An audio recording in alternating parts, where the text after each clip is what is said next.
Olá pessoal, tudo bem? Aqui é a professora Fernanda Keller, da disciplina de Ciências, e hoje a gente inicia a nossa quinta aula sobre o reino dos seres vivos.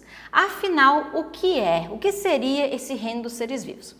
Essa é uma forma que os cientistas têm de classificarem os seres vivos de acordo com a origem deles, lá se baseando no ancestral comum que eles tiveram. Então, resumindo, é qual o grau de parentesco entre os seres vivos que existem no planeta. Vale lembrar que antigamente os cientistas, eles se classificavam os seres vivos somente se baseando nas características macroscópicas, ou seja, as informações que eles conseguiam observar a olho nu. Então, inicialmente, os seres vivos eram divididos apenas em reino dos animais e reino das plantas. Mas com o passar do tempo, principalmente com a invenção do microscópio, foi possível descobrir a existência de inúmeros seres minúsculos que não se encaixavam em nenhum desses grupos. Então, foi necessário aprimorar, melhorar esse sistema de classificação e, finalmente, em 1969, foi criado o sistema de 5 reinos, que ele foi criado pelo cientista chamado de Whittaker, que é o sistema mais utilizado até hoje, porém, dependendo do livro que a gente for observar, podem variar as classificações, mas essa dos 5 reinos é a mais conhecida. Então, aqui tem alguns representantes de cada um dos 5 reinos que a gente vai estudar. Afinal, quais são os critérios que eu devo considerar para classificar um ser vivo em animal, planta, o que ele é? Eu preciso observar algumas características. A primeira delas se refere em relação à nutrição desse ser vivo. Ele pode ser classificado como autotrófico ou autótrofo, que é a mesma coisa, que são aqueles seres vivos que eles têm a capacidade de produzir seu próprio alimento através da fotossíntese. Ou ser classificado como heterotrófico ou heterótrofo, que são aqueles seres vivos que eles dependem de outros para se alimentar, eles não produzem o próprio alimento. Depois disso, de acordo com a organização celular, se eles são unicelulares, formados por apenas uma célula, ou se eles são pluri- ou multicelulares, todos aqueles seres vivos formados por mais de 2 células. Também depende do tipo celular ou a tipologia celular, se eles são considerados fazendo parte daqueles grupos de seres vivos mais primitivos, que são chamados de procariotos, procariontes, procarióticos, que tem aquela célula muito rústica, muito primitiva, que são células que não possuem núcleo, ou se eles pertencem ao grupo mais evoluído, que são os eucariotos ou eucarióticos, eucariontes também podem ser chamados, que são células consideradas mais modernas, mais atualizadas, mais, vamos dizer assim, evoluídas por apresentarem um núcleo protegendo o material genético que está lá dentro. Além disso, se eles são anaeróbios, se eles dependem de oxigênio ou não, então anaeróbios eles não dependem de oxigênio e aeróbios eles precisam de oxigênio para viver. Dependendo da reprodução, se é sexuada, que envolve gametas, se é assexuada, que não envolve gametas, que pode ser por bipartição, que o ser vivo ele simplesmente se divide ao meio, dando origem a 2, ou se a reprodução é por esporos, como por exemplo nos fungos.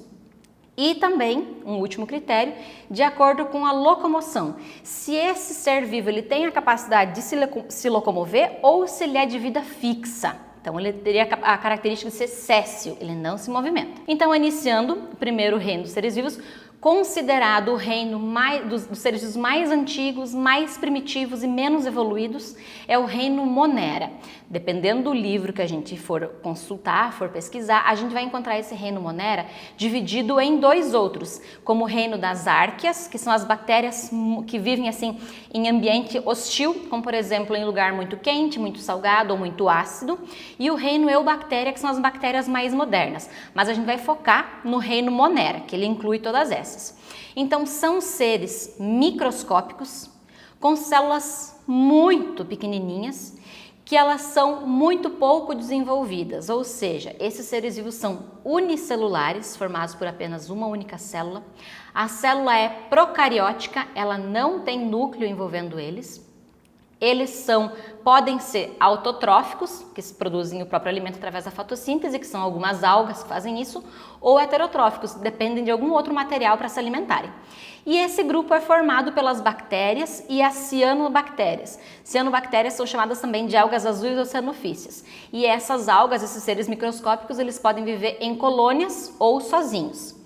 Aqui explicando um pouquinho melhor sobre cada um desses grupos que formam o reino Monera, as bactérias estão entre os menores, mais simples e mais abundantes seres vivos do planeta. Se a gente observar numa régua, uma régua normal de fazer marcação no caderno e medir os centímetros, a gente observa a marcação do centímetro, dentro do centímetro nós temos os milímetros. Se a gente pegasse 1 milímetro e dividisse ele por 1000, a gente teria noção do tamanho de uma bactéria. Ela tem algo em torno de 1 nanômetro, então é algo muito pequenininho. É como você pegar 1 milímetro e dividir por 1000, então é algo muito pequeno.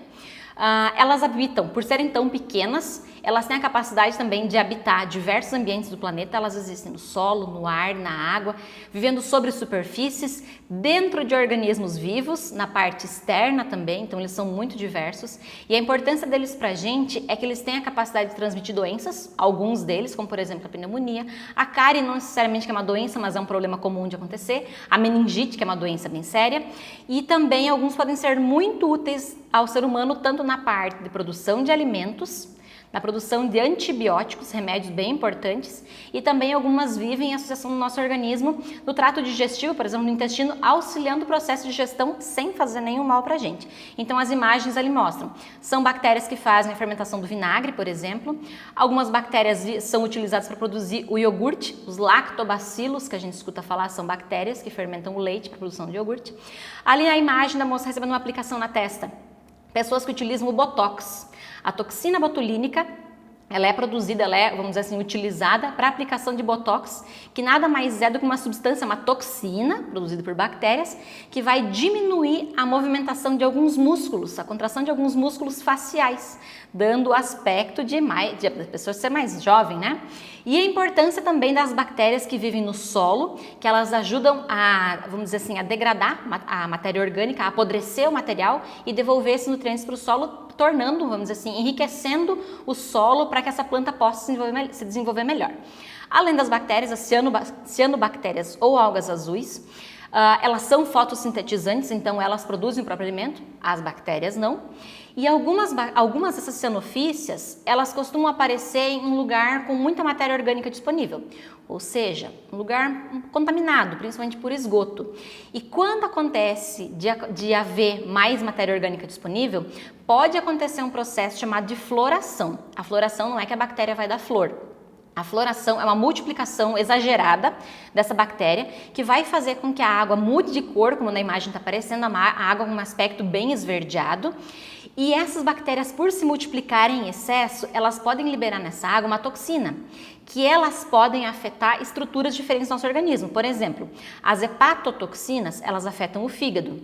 As dermotoxinas, elas afetam a nossa pele, causando irritação, coceira, alergia. E as neurotoxinas afetam o nosso sistema nervoso. E elas podem, então, intoxicar tanto o ser humano que consome essa água, quanto os animais que vivem nela. E a outra imagem, que está aparecendo aqui, mostra o exemplo, né, de como são essas cianofícias vistas no microscópio. Depois do reino Monera, a gente tem um segundo reino que também é formado por seres muito pequenos. Alguns são grandes, a gente vai ver, mas a sua maioria são formados por organismos unicelulares também. Mas eles já têm uma característica diferente do reino Monera, que nestes organismos aqui, as células já possuem núcleo. Então, por isso, elas já são considerados seres mais evoluídos, mais desenvolvidos. Então, quem é que forma os protistas? Eles são divididos em protozoários e em algas. As diferentes, as algas azuis, a gente vai ver que agora são algas macroscópicas, vistas olho nu. Muitas delas são enormes, podem ter metros de comprimento. Então, o reino protista ele é classificado por organismos eucariontes, célula com núcleo, autotróficos ou heterotróficos, alguns fazem fotossíntese e outros não.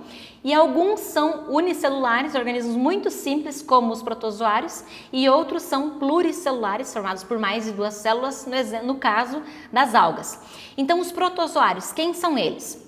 Eles podem ser unicelulares, eles são, na verdade, unicelulares e heterotróficos, então eles não fazem o próprio alimento, eles dependem de outro organismo para se alimentar. E esses protozoários, eles são bem importantes, porque muitos deles podem causar doença para o ser humano. E alguns, claro, têm vida livre, então eles não interferem na nossa saúde, mas boa parte deles pode causar doença. Então, por exemplo, as imagens dos protozoários que aparecem aqui embaixo, vou mostrar para vocês aqui, a ameba. Ela é um protozoário encontrado em água contaminada e se você ingerir essa água sem tratamento, ela causa amebíase, que normalmente dá mal-estar, ânsia de vômito, dor no estômago e a pessoa se sente desconfortável.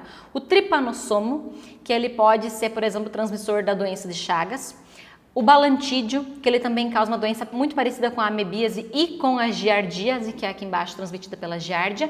E desses todos aqui, o único de vida livre é o paramécio. Então, ele não influencia na saúde humana. Se ele estiver na água que você for consumir, ele não vai causar nenhum problema para a nossa saúde.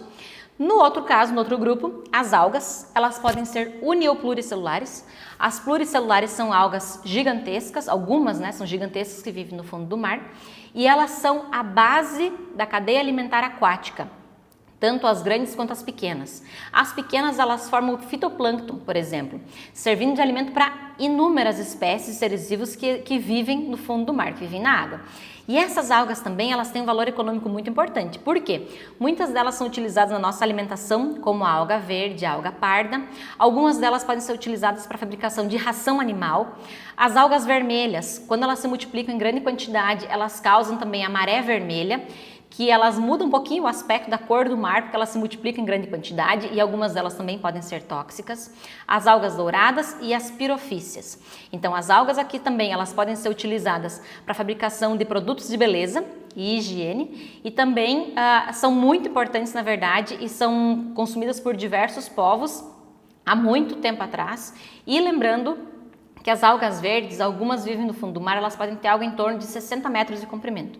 Então elas formam ali um ambiente muito importante para os seres vivos que vivem naquele lugar.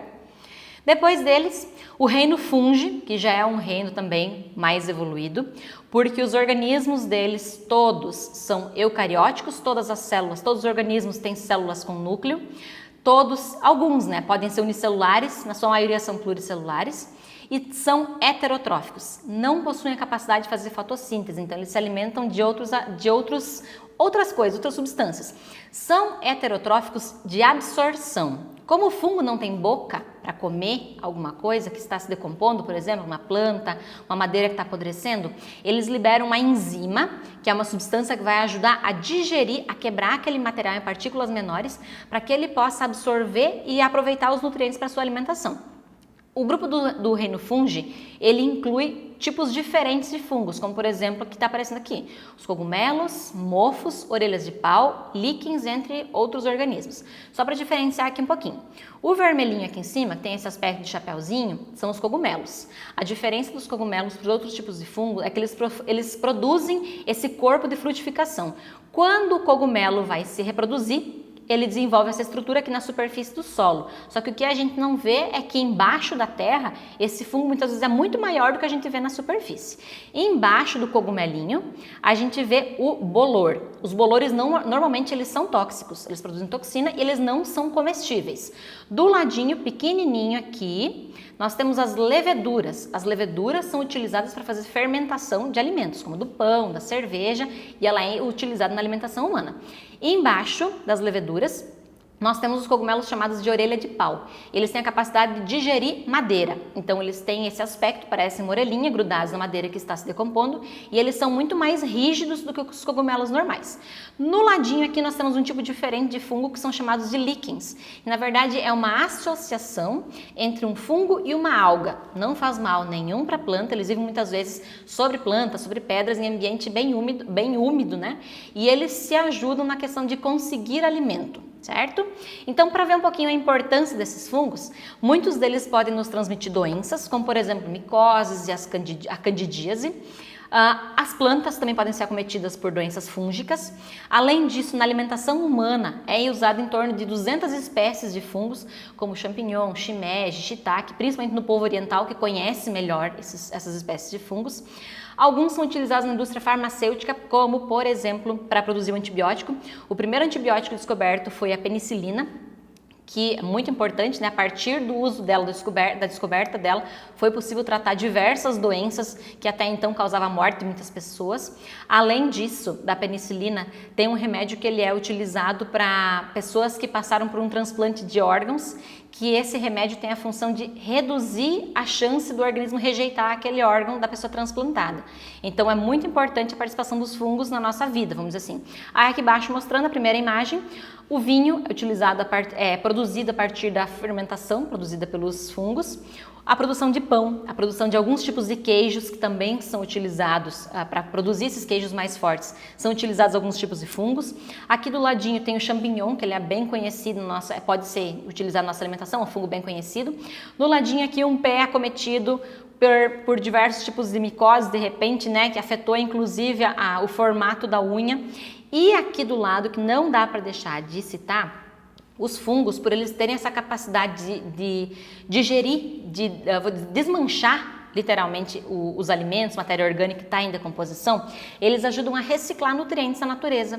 Então, não dá para esquecer também que toda a cadeia alimentar inicia com uma planta, porque é um ser que produz seu próprio alimento, porém, todas as cadeias alimentares vão terminar nos decompositores. Se a gente pensar numa cadeia alimentar bem simples, de uma planta, um grilo, um sapo e um gavião, por exemplo, se qualquer um desses animais morrer, quem vai fazer a decomposição desses seres vivos são os fungos juntamente com as bactérias. Então, eles são muito importantes nessa questão de reciclar nutrientes, limpar o planeta Terra e devolver esse material importante para o nosso solo, fortalecendo inclusive as plantas, vão depender delas também.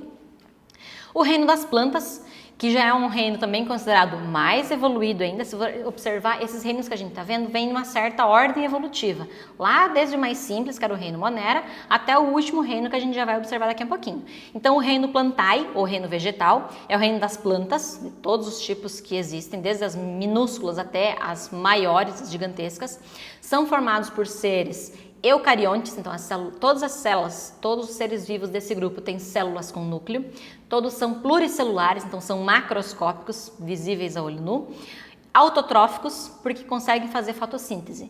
Eles só têm essa capacidade de produzir fotossíntese porque eles são seres clorofilados. E o que é ser clorofilado?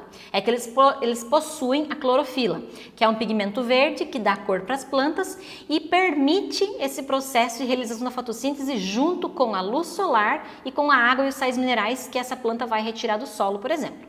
Eles formam a base da cadeia alimentar, como eu acabei de citar também, porque elas produzem matéria orgânica para alimentar todos, boa parte, né, na maioria, porque tem alguns outros animais que se alimentam de carne, mas eles produzem matéria orgânica para alimentar boa parte dos seres heterotróficos. E a gente pode dividir o grupo das plantas em 4 grupos diferentes de acordo com o nível de organização delas mesmas. O primeiro grupo aqui, das plantas mais simples, elas são chamadas de briófitas, que são os musgos, que são plantinhas menores e são muito simples, elas não têm nem tecido de condução de seiva, por exemplo. Em uma ordem evolutiva das briófitas, depois delas nós temos as pteridófitas, que já estão um pouco mais evoluídas. Pteridófitas significa folhas em aspecto de asas, que é composto na maioria principalmente por samambaias e avencas. São plantas que precisam de ambiente úmido para sobreviver e é muito comum encontrar elas em floresta, onde as árvores são bem grandes e elas vivem em lugar mais sombreado e elas têm esse aspecto de folhas maiores para conseguirem luminosidade suficiente para se desenvolver. Aqui embaixo temos as gimnospermas, que já são árvores, são plantas de porte maior, que têm a característica de não possuírem flores. E o grupo considerado mais desenvolvido e mais completo, que é o grupo das angiospermas, que são as plantas que possuem flor, fruto e semente. Basicamente, toda planta tem raiz, caule e folha, mas algumas, por exemplo, não têm a capacidade, não conseguem produzir flores. No ladinho mostra um esquema rapidinho de como funciona a fotossíntese. A planta utiliza a luz solar, o dióxido de carbono, que é o gás carbônico, que é um resíduo para a gente, que está disponível na atmosfera. A água e os sais minerais elas retiram do solo através das raízes e através desse processo elas produzem glicose, que serve de alimento para a planta, e oxigênio também, que será liberado na atmosfera para a gente utilizar. O último reino dos seres vivos, considerado um dos mais completos, de organismos mais evoluídos. Todos os seres do reino Animalia, eles são formados por células eucariontes, com núcleo, pluricelulares, formados por 2 ou mais células, e são heterotróficos, não têm a capacidade de fazer fotossíntese. A maioria deles tem a capacidade de se locomover, porém alguns organismos mais simples, como no grupo dos invertebrados, eles são de vida fixa, ou são chamados de sésseis, e grande parte deles faz reprodução sexuada, quando envolve gametas. Os animais eles podem ser divididos em 2 grandes grupos. que são os invertebrados, que eles não possuem vértebras, não possuem coluna vertebral nem crânio, e os vertebrados, então, que eles são mais evoluídos, mais desenvolvidos, inclusive no seu tamanho, porque eles já têm essa proteção dos ossos, como crânio, vértebras e coluna vertebral.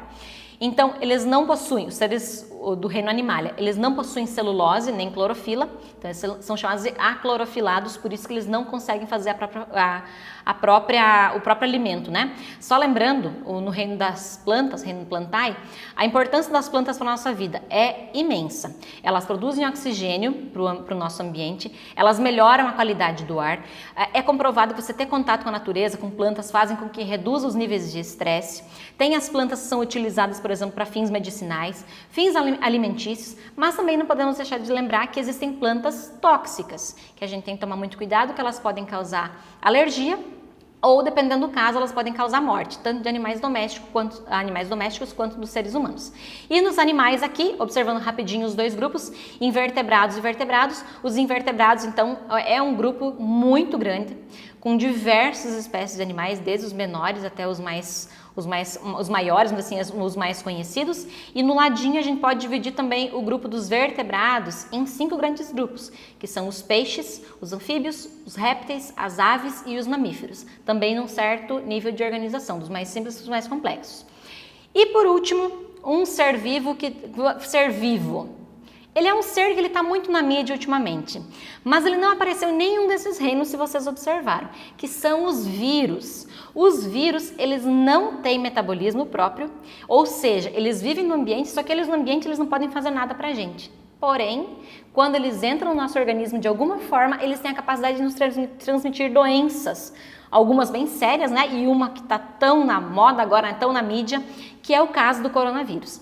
Como eles não têm célula, eles são formados muitas vezes por uma cápsula de proteína, alguns cientistas não consideram eles como seres vivos. Alguns consideram eles como partículas infecciosas, já que fora do nosso corpo eles não fazem nada. Eles só têm a capacidade de transmitir doença depois que eles invadirem nossas células. Então eles são considerados parasitas intracelulares obrigatórios, ou seja, só conseguirão se reproduzir e fazer alguma coisa depois de invadirem células, tanto do ser humano quanto de animais. Então aqui mostram exemplos, né, do formato de alguns tipos de vírus, da hepatite, do HIV, adenovírus que causa o resfriado, ou influenza que causa a gripe, de outros diversos tipos, e aqui do ladinho mostra um formato que é para ser o tal do coronavírus, que a gente tanto tem ouvido falar. Então, a princípio não tem, vamos dizer assim, um senso comum, se é ser vivo ou não. Ele é estudado como um grupo à parte. Alguns consideram ele ser vivo porque ele tem capacidade de sofrer mutações. Então, ele se modifica com o passar do tempo, inclusive por ação de medicamentos, pode influenciar um pouquinho nessas mutações.